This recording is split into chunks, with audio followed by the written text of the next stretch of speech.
Hi, my name is Michelle Youngman, and I am glad you are here today. We are talking about homeschooling through the high school years.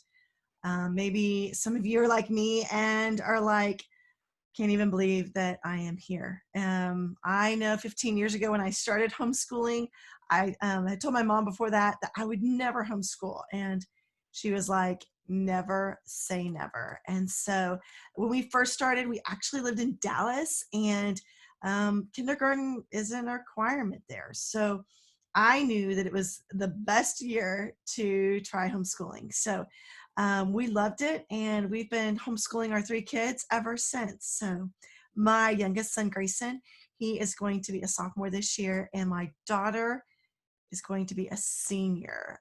My oldest son, he graduated in 2019, and I had the privilege of being the senior class mom.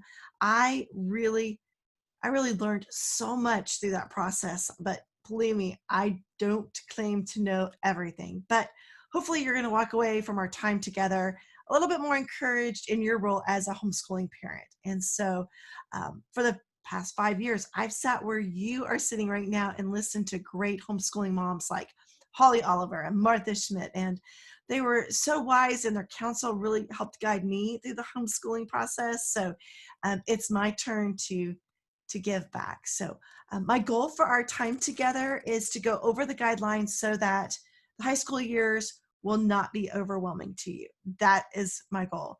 Nobody likes to feel overwhelmed, and so maybe we can simplify this a little bit more for you. So, there is a couple handouts that are included with this. The one that I'll be working off of right now is called is this little page right here, just kind of an outline, kind of hitting some of the bullet points for you. And so anyway, if you want it handy, great. If not, no big deal. But anyway, let's get started. We're going to talk about so many different things. I'm going to run through these. So um, hopefully it won't be too crazy. So the first thing and the most important thing I want to say to you is this. I want you to write it down. Do not forget it. Okay. That is, you are in charge. That's right. You're in charge. You're the parent. You're in charge of your students' homeschooling. And so you're the one that knows what they need and how to best support them, hands down. And so you can make decisions that maybe somebody else, as a teacher or a principal or whatever, would not be able to make, because you know your children better than anybody on this earth. And God gave you to them as their parents to take care of them. So just know that you are in charge. That's why we homeschool. And so we're gonna start off here with grades. And so um, you're going to need to start keeping up with your grades, starting with your students' freshman year. Um, your grades, the grades for your students, that's really, truly up to you. So a friend and her son got a B in algebra at the co-op that they attended. She did not want him to have a B in algebra. And so over the summer, the mom, my friend, she ended up having her son go through some of the Khan Academy algebra lessons and had him do some tests so that he could earn an A in the class. And so she changed that B to an A because she saw the work and determination of that son, so that she felt comfortable and could operate with integrity and give him the A. And so she added it to the transcript. We're going to talk about transcripts here in a few minutes. But for grades, you are in charge of what your students' grades are. There's a couple of tests that are available to your students that you want to make note of. If your student is not going to graduate, or not, well, if your student's going to graduate but not going to college, that's what I meant to say. If they don't have plans to go to college, there's really no reason to take these tests. So if you're thinking that your student is going to graduate from high school and plan to go to a trade school or cosmetology or a place that may not require an ACT or PSAT, no problem. You don't have to take these two tests. But if there is a school, a college that you would like to look at, or a scholarship, then these two tests are really important to you. So if you care, stay with me. If you don't, fast forward. Okay. So first one is the PSAT. So this test is offered in October. traditionally. And I say traditionally because with COVID, everything changes, right? So it's offered in October for 10th and 11th graders. And so this is all for the National Merit Scholarship. So if you're interested in this, then you can contact a school in town. I know Little Rock Christian offers it. Robinson High School offers it. And so you can have your student sign up and take it. There's a small fee for it.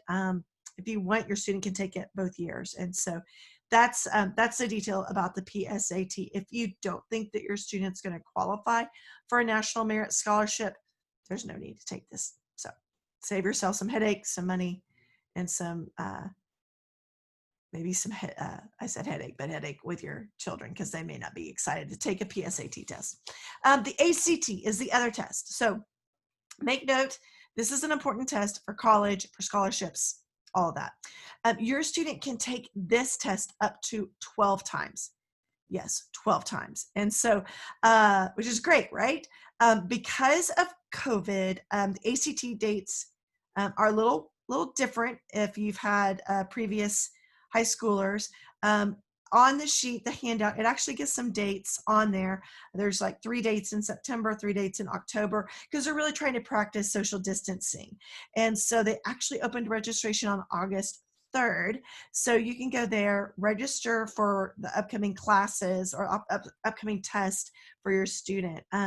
So they do have a late registration date for each test. So if you pass the registration, there is a late date and a late fee that's associated with that. If you pass the late registration date, there is no grace. And I'm speaking from experience. I promise you, I begged and cried for them to please allow my son to take the test because it was his last time to take it because of a miscommunication. And so anyway, if you miss the date, you miss the date. So something to note about the ACT. When it comes to colleges, most colleges are going to take the super score. Now, what's the super score? Well, that is going to be the highest score on each section. So there's 4 sections. And so if your student takes it the first time and scores a 29 in science, and then after that, their scores are like 25, 24, they're going to take the highest score, that 29. So what we did is we ended up really focusing each time on the specific areas that we wanted to improve the score, right? And so we ended up really going, okay, this time, science. You're going to study science beforehand. You're going to really be prepped in science. And we're not going to worry about the other ones. Let's just focus on science this one time. And then the next test, we would go, hey, now it's math. Let's focus on math and see how high of a score we can make with math. Still have to take the other parts of the test, but we're not quite as concerned with those when it comes to the super score. So I know for my son, who attended John Brown University last year, the last ACT score they would accept for their scholarships was in October. So once you know where your student is going to go to college, which I would highly recommend you start researching that the summer before their junior year. That way it'll help tremendously when you're planning out the rest of their high school years or where they're going to college, because there are some classes that are not required at some colleges, but other colleges it may be required. So it's really good for you to have an understanding of what that is, especially when it comes to the ACT. So for him, no need for him to take the ACT in January if it's not going to be acceptable for their scholarships. So for the Arkansas Governor's Distinguished Scholarships, your student must have a 32 composite score in order to qualify. So the composite is the opposite of super score. That means they have to, take the test, score 32. There is no mixing and matching, 32 or above on their test. So, but it's a nice scholarship. So it's something to look into. You might be asking, how do I even get my student prepared to take the ACT? That's a great question because it's hard to know where to start. Because if you start Googling, you will see every sort of prep opportunity out there. What we used based on the recommendation of friends here in Little Rock was a guy named Steve with the College Prep Coach. Basically what he does is 4 weeks before the ACT class or ACT test, he offers classes. So he offers each week the same class every night and it's going to be on the same topic. So week 1 might be, they're going to really focus on science this week and learning how to understand the questions on the test. And so if my son goes on Monday that week, he would, and goes on Tuesday, he would hear the same thing repeated. And so they do that so that they're really giving you options on best nights available for your students. So check that out. Phone number is on the handout sheet. The great thing about Steve is that he loves homeschoolers. And so he's going to offer you a homeschool discount plus, which is actually amazing to me. He lets you take the class as many times as you're taking the ACT to help you prep for it. And there's no additional cost. So you pay the same fee if you take his class for one ACT test or 12. So anyway, we really felt like that was a benefit to our students. So when should your student start taking the ACT? So it's recommended to start at the end of the sophomore year. So reason being is because they at that point will have taken algebra and then geometry. And so those two courses are pretty challenging. And so there's going to be questions on the ACT that are going to be relating to those two classes. And so it'll be fresh on their minds. And so might as well go ahead and have them take the test when it's still readily available in their brains so that they can perhaps get a better score versus waiting a year or two. Okay, now we're going to walk through the home ed requirements for graduation. Now you may look at them and go, I don't agree with these. Hey, that is fine. That is up to you. Again, you are in charge. And so you don't have to have your child graduate with home ed, but if you do, these are going to be the requirements that are going to be necessary in order to allow your student to graduate. So we want you to know this now so that in 6 months from now, you're not caught off guard and like, oh my goodness, I don't have this done. We want to make sure you're taken care of. So on the website, you can go to homedonline.com. There's a couple clicks to get to the actual page, and this is on the handout as well, but you're going to go to graduating in home ed's graduating ceremony. Okay, this is going to give you all the information that you need about the requirements. We're going to dive in a little bit deeper during our time together, but there's some great Q&A on that page. It's been updated. If you haven't been there in a while, you're going to see some great, really informative information for you. So number one, you have to be a home ed member. So on your senior year, you have to join by October. If you join in November, it will be too late. So please make a note, when you're a senior, you must be a member of home ed before October. The first meeting is going to be in the fall for the seniors and their parents. If you are like, I didn't get any information on the meeting, probably means you're not a member. So that is your responsibility to check in and make sure that you have paid your dues and that you are taken care of. So meetings will happen periodically throughout the year to get your student prepared for graduation. So if you've looked at the website, you've seen this. Perhaps if you've had older students that have already graduated, this won't be anything new to you. But there are two tracks for you to decide on. One is core and one is smart core. Both are acceptable to graduate from home ed. So you can do as you like on your end with home, and you can pick one of these two.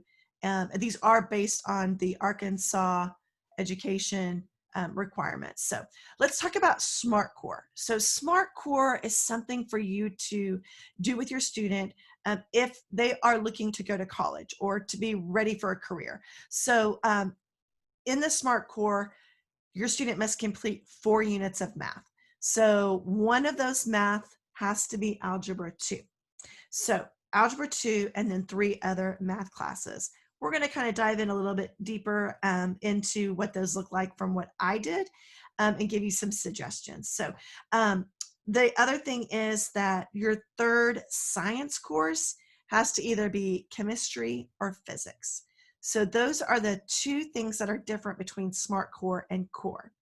With Core, there's no Algebra 2 and there's no third science. The third science, it can be anything that you want. There is third science. It doesn't have to be chemistry or physics. We're going to go in detail on that again a few minutes here, but there are 22 credit hours required to graduate. So each credit hour equals 150 hours. Okay, so here's our deeper dive. English, you have to have 4 credits to graduate. So for us, and what worked for us is when my kids were freshmen, they did the intro to writing at the Hope Co-op. When they were a sophomore, they did intermediate writing at Hope Co-op. And then their junior and senior year, we did something completely different. We joined we were a part of the ECHO classes, which were at Pulaski Tech. Now it is UALR, and these counted as dual credit. So the junior year we did Comp 1, and the senior year we did Comp 2. There's some great benefits to doing this. We're going to talk more about ECHO and dual credit here in a few minutes. For math, there's 4 credits to graduate. So Algebra 1, Geometry, Algebra 2, and then finding a 4th one. That 4th one can be statistics, consumer math, pre-calculus, trig, calculus. For us, with my son, we did the pre-calculus class. With our daughter, we're doing college algebra.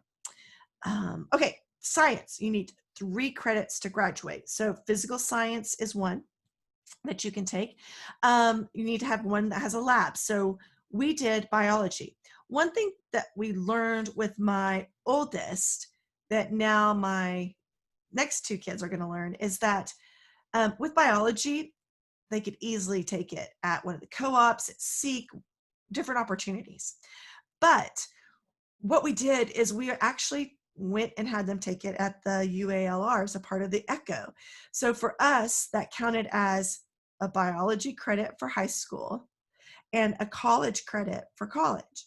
So what happens is they're only taking it for 1 semester, but it counts as the full year for high school because of the intensity of it. And I'm saving half my money because it's only $281 to do it when it comes to UALR with their ECHO and their different opportunities that they're offering for homeschoolers. So for us, that worked and it saved us money. That does come with that lab. So it's actually 4 hours credit for college because it's a 3-hour class plus an hour that's a lab. The third, science, again, if you're doing a SMART core, would be physics or chemistry. But if you're not doing SMART core, it can be anatomy, physiology, it could be computer, psychology. Any one of those is available for the third, science. When we look at the social studies, we have the U.S. history as a possibility. We did that through ECHO with Euler, with the U.S. history to 1877. The next year we did world history through Euler with the Western Civ 1, or we could also do Western Civ 2.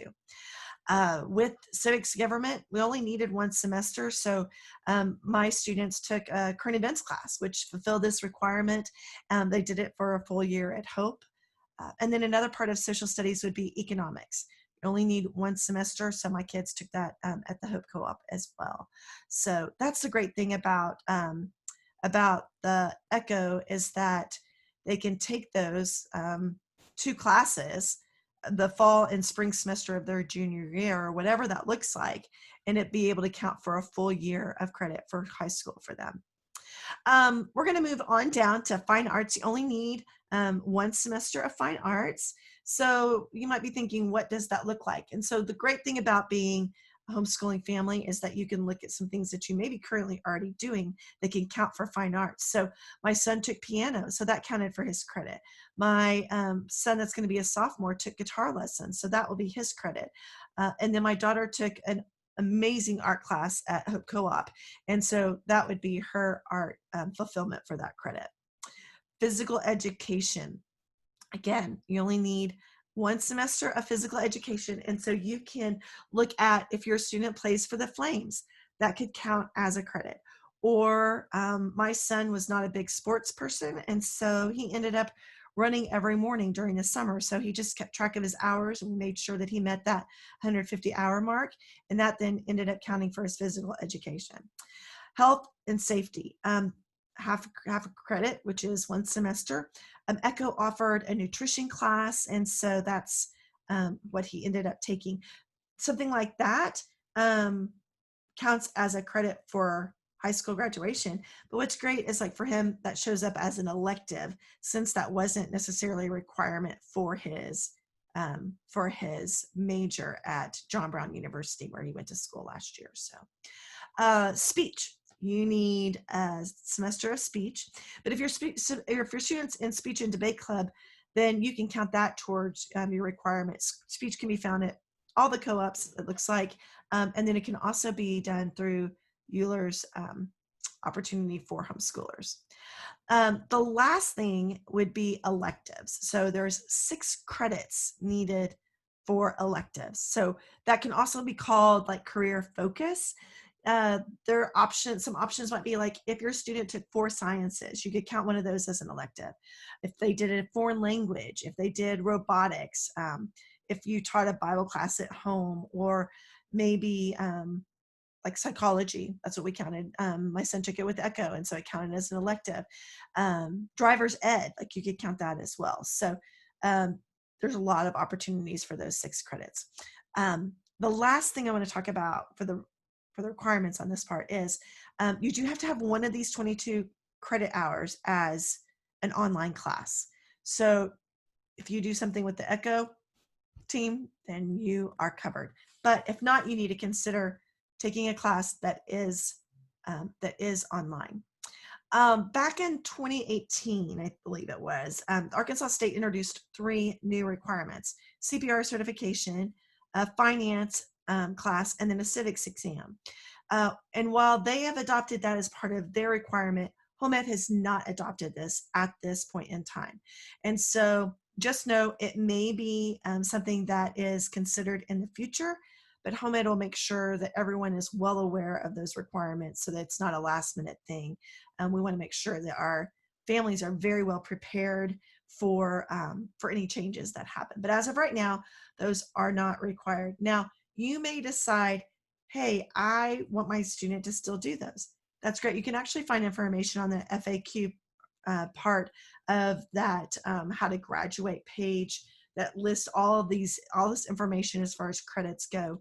You can see it there. And so we want to make sure that we equip you to do what you need to do. Let's talk about those Echo classes. So that is, again, it's at, but it's not at Euler, it's through Euler. How about that?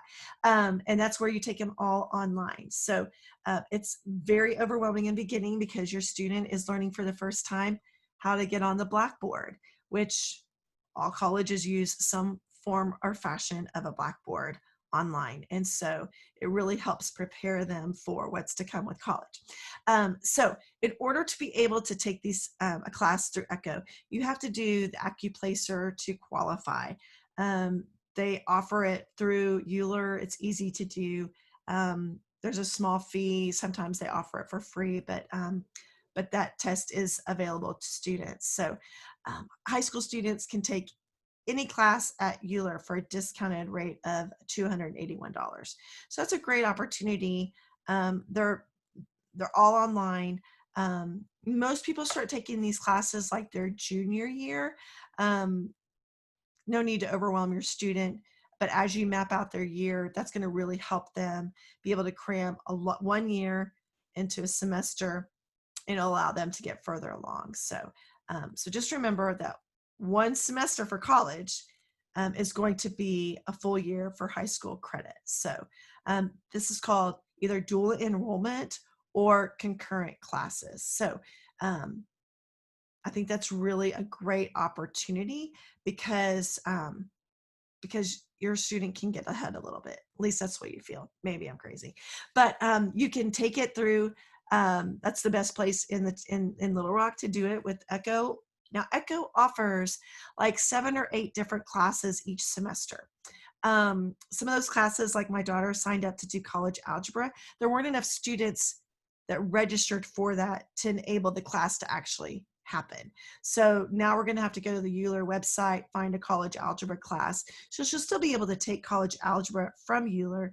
It's just that it won't be part of the Echo program with other homeschool students. She'll be a part of the other Euler students. So I wish that her class had made it, didn't, so we're just going with the alternative. My son ended up carrying 21 hours into college with him. And so this really benefited him because he can go for 2 degrees now. Now, for him, it did not hurt him in any way. I've had some friends tell me that colleges may be particular about for scholarships. So let's say he theoretically could have gone in with 32 hours. And if that was the case, he may not be considered a freshman. And so then their scholarships may not be available to him. So what you have to evaluate is if he goes in with enough hours that it's going to save you a full semester worth of educational cost. Is that better than trying to get a scholarship from the university? And so for me, that was the hardest thing to decide on. What is going to be more financially beneficial for us and for my son? And so we decided not to take an exuberant amount of hours. So 21 is a healthy, respectful amount. For him, John Brown accepted those 21 hours.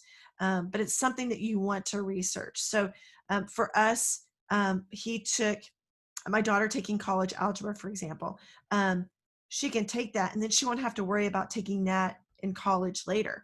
For my son, whose major is engineering, that would have been a waste of time because in engineering, they start straight at calculus. And so that would have just been a throwaway class for him had he taken algebra.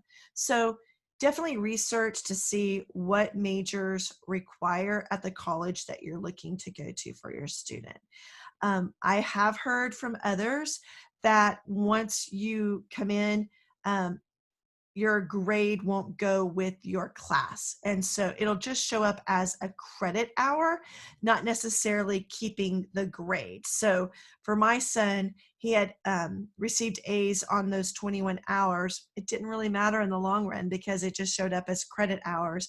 He didn't get counted in his college GPA with those A's. And so some have said, wouldn't it be better for like those 21 hours for him to take it at college and get an A because maybe they were easier than some of the other classes? That could be one way to look at it. You just have to decide what's going to be best for you and for your students. So, okay, so that's all the requirements. Let's talk about transcripts. Transcripts, you don't really need a transcript until like the junior year. You want to definitely keep track of it as you're going along and you're working on it throughout the high school years. But as far as needing something to actually hand to somebody, you really don't need that until their junior year. In order to graduate, you will have to provide a transcript for all 4 years. So from starting from junior, sorry, you're not going to start with junior. You're going to start with freshman and you go through your senior year. I'm including a sample transcript so you can see what it could look like. For us, what we did is we went on to Education Alliance, to their website, and you just input the classes that your student took, the grades that they received, and for a donation, they'll actually mail you a transcript. And so for us, that's what we did. It looks very official. We then make sure that we kept a digital copy because we will have to, we've had to use that in other circumstances, like in order to get insurance for our students to be able to drive, we've had to provide a transcript. For college entrance, for scholarships, for the lottery scholarships. And I think we even had to do it for the FAFSA, but having that, we probably ordered at least 6 different times to update it throughout the years so that we could have that for all of the places that were required for that. So transcripts are important. If you are like, I really don't want to use Education Alliance, for the purposes of home ed graduation, you just need to have something written out that shows the classes that your student has taken to prove that they have met all of the home ed requirements. One other thing you want to keep track of is community service hours during their whole high school year. So starting with their freshman year, keep up with them. You might be going, okay, what in the world quantifies as a community service? So think about it this way. However your student has served someone. So do they serve at church? Do they work with the kids? Do they sing on the worship team? Have they helped a neighbor out? Have they gone on a mission trip? Have they served on the prom committee? Are they a class officer?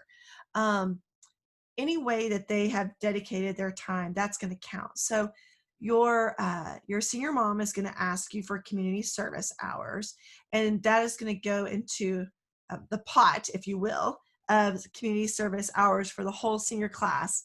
And then it's a great way to look back at how much our students are serving others. And so that's also going to be necessity for your college entrance. So you'll be able to have that on your transcript as well. Um, okay, as we look to 21, you might be wondering, when is graduation?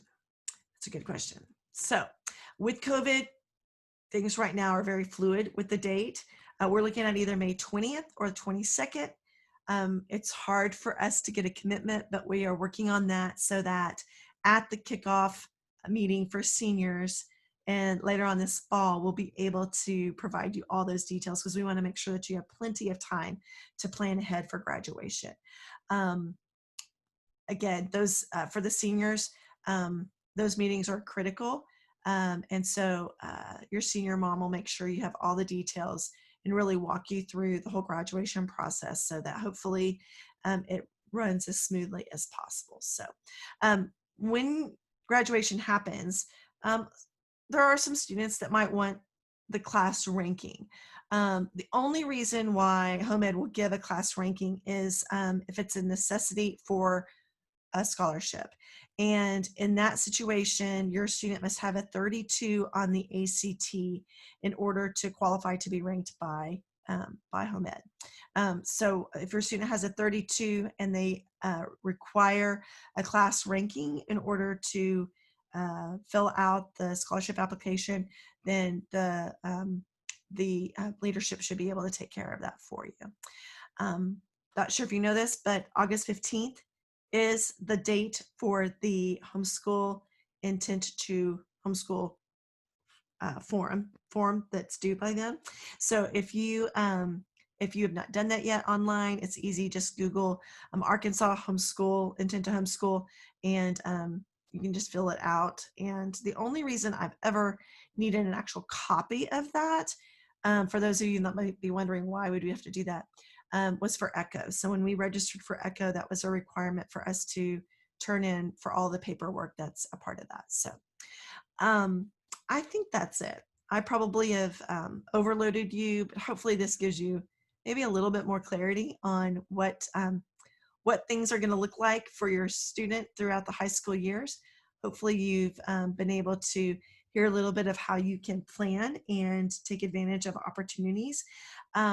If I can be of any help, please drop me an email. My email address is Michelle, Michelle, at cmbonline.org. And I'd be happy to answer questions for you.